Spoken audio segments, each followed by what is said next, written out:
নেত্রকোনায় ধর্ষণের বিরুদ্ধে মানববন্ধন কর্মসূচি। কামরুন নাহার সুইটির পাঠানো ভিডিও চিত্রে বিস্তারিত।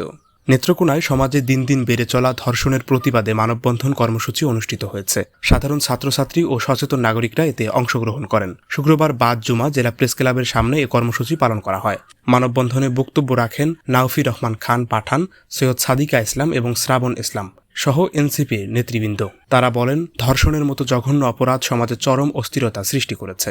এসব অপরাধ প্রতিরোধে প্রশাসনের কঠোর পদক্ষেপের পাশাপাশি সামাজিক সচেতনতা বৃদ্ধি জরুরি। বক্তারা আরও বলেন, নারী ও শিশুদের নিরাপত্তা নিশ্চিত করতে দ্রুত বিচার কার্যকর করা প্রয়োজন। পাশাপাশি পারিবারিক ও শিক্ষা প্রতিষ্ঠানের ভূমিকা আরও জোরদার করার আহ্বান জানানো হয়। তরুণ সমাজকে সচেতন ও দায়িত্বশীল নাগরিক হিসেবে গড়ে তুলতে সামাজিক আন্দোলন গড়ে তোলার কথাও উল্লেখ করেন তারা। এ সময় মানববন্ধনে অংশ নেওয়া শিক্ষার্থী ও যুব সমাজ বিভিন্ন প্রতিবাদী প্ল্যাকার্ড ও ব্যানার প্রদর্শন করেন। ব্যানারে লেখা ছিল, প্রতিবাদ নয়, বিচার চাই, ধর্ষণের সর্বোচ্চ শাস্তি নিশ্চিত করতে হবে এবং নারী ও শিশুর নিরাপত্তা নিশ্চিত করতে হবে।